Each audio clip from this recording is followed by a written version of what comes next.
where the trekkers leave Arkansas and travel 300 miles to the state of Oklahoma. In 1803, all French territory west of the Mississippi River was purchased by the United States in the Louisiana Purchase, including Oklahoma. I'm David. I'm Frank. And I'm Alfonso. And we're Virginia Trekkers. And after a very long day of driving today on day 2 of our trip, we finally made it to the first state in the southwestern region. We've been on Interstate 40 and we finally made it to Oklahoma. We left Arkansas and it was a fantastic state, but we're very excited about checking out the Sooner State. So if you're ready to go trekking, let's go trekking! As we drove toward Oklahoma City, the capital, we noticed there was lots and lots of farmland. And in fact, Oklahoma is one of the leading producers of wheat and cattle in the country. It's also a leading producer of energy products, mostly natural gas and oil, but we did see some wind energy being produced as well. After driving many miles, we finally arrived at Oklahoma City. And one of the first places we stopped was the Oklahoma City National Memorial. This was a very solemn place. On April 19th, 1995, in downtown Oklahoma City, on the former site of the Alfred P. Murrah Federal Building, America would witness an act of domestic terrorism. On October 9th, 1997, President Bill Clinton signed for the National Memorial Act, which honors the victims, survivors, rescuers, and all who were affected by this tragedy.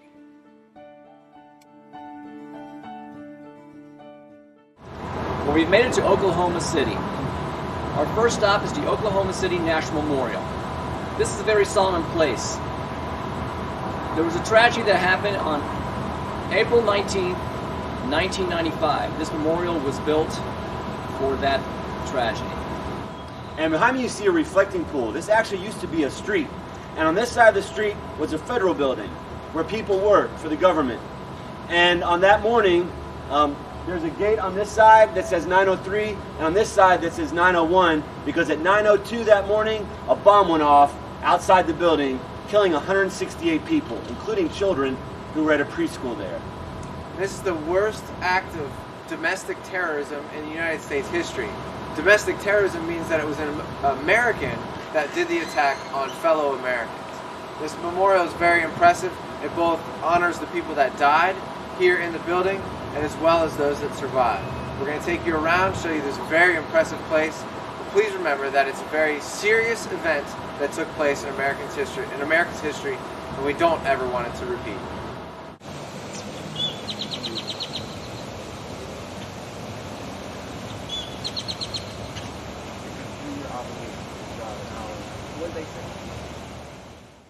We want to show you each part of this beautiful memorial, but first we're going to show you the survivor tree.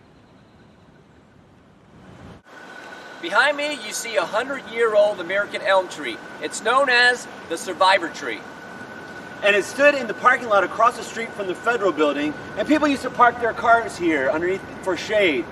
And when the bomb went off, pieces of the building and glass and everything was embedded in the trunk. There were some cars underneath it that had caught on fire and burned the tree. They didn't think the tree would survive, but as you can see, it has. All right, behind me you see what looks like the corner of a building, and it's the actual corner of what's left of the Alfred P. Murrah building here in Oklahoma City. Behind me, you see where the federal building once stood. You also see markers that represent the 168 individuals that were killed in this tragedy. And this was an office building and it had 9 floors. So these chairs are arranged in 9 rows showing which floor each of those people worked on or where they were when they died. All right, so inside you saw that there was the permanent memorial, but out here on the fence you can see that it kind of evolves. And people from all over the United States and all over the world that have come by leave little trinkets. We've got keychains, t-shirts from schools, there's pictures, ID badges from people, and then there's families that obviously stop by and leave wreaths for their loved ones like this one right here. Very touching, memorial, obviously for us, since we saw it happen on the news and in the media, it's very touching for us to see all of this. And obviously, the people of Oklahoma City and the United States have not forgotten what took place here in 1995. After visiting the Oklahoma City National Memorial, we went on to the state capitol building, and we were very surprised to see right in front an oil drill. Alfonso's going to tell you a little bit more about that. Oil is a huge industry here in Oklahoma, and there's no better evidence than finding an oil well right in front of the state capitol. In fact, Oklahoma State Capitol is the only capitol in the entire world that is built on an oil field. All right, so standing here in front of the Capitol building in Oklahoma City, you can see this beautiful statue of a Native American woman. And there's also a statue of a Native American man all the way at the very top of the building. Oklahoma prides itself on its Native American history, and the state flag is a perfect representation of that. Driving from Arkansas last night down I-40, we kept going through different tribal lands. The interesting thing is, not all of the Native Americans that live here now originally came from this area. Indians from the plains would call this their land, but during the settlement of the eastern part of the United States, the Americans forced, and the colonists forced Native Americans west. So we passed through Seminole tribal lands, and believe it or not, the Seminoles are from Florida, which is where I'm from. And the Seminole Nation was originally from Florida, but they were forced up here, all the way to Oklahoma, and given land here in Oklahoma. All right, so behind me you see a pioneer riding his horse, and it looks like he's in a big hurry. And something cool about Oklahoma City was that it was formed in one day. There was a big race called the Land Rush, where the cannon was fired and 50,000 settlers were surrounding this plot of land. It was previously Indian territory, and the government was giving it away to the settlers.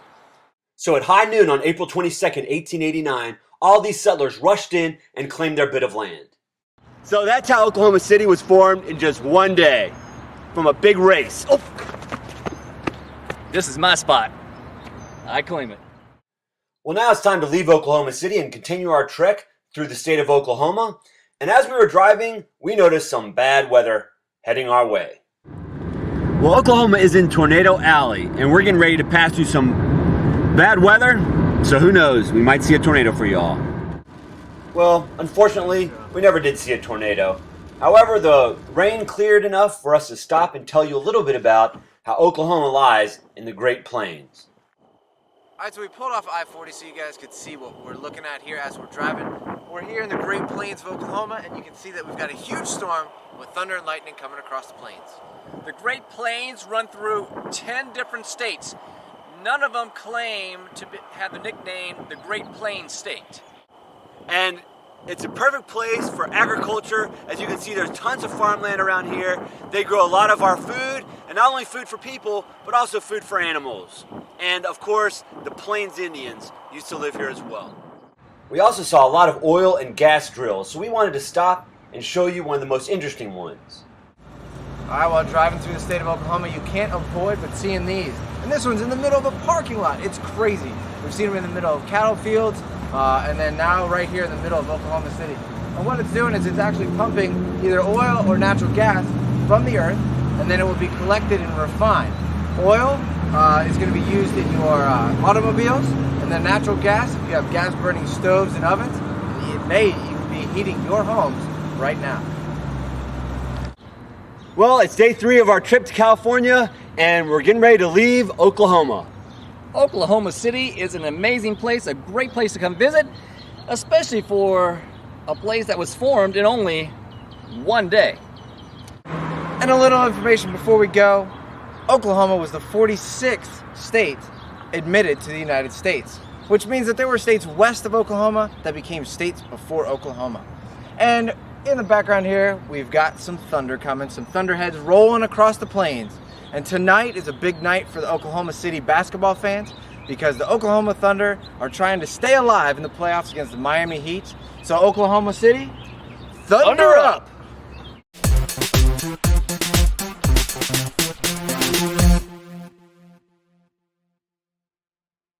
They went dancing last night. No, I didn't. No, He went karaoke last night.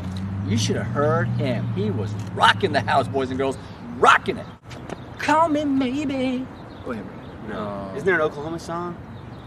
Oklahoma, where the winds run free. I can sing a song from the play Oklahoma. Oh. Should I be standing here like right in This is front of the something y'all dome? don't know about Frank is that he goes to musicals. And I've learned that I like shows. Oh golly. You're sweating like a hawk. Yeah. Oh God. And so in that one day, 10,000 people settled on their plots. And Frank keeps getting phone calls on his cell phone. Let's do it again. Call me baby. And I think Alfonso's coming here getting in a hurry to get his plot of land. Dave, seriously, they're giving some plots of land right down No, the street. you were supposed to run and push me out of the way and say, here's my plot. Okay.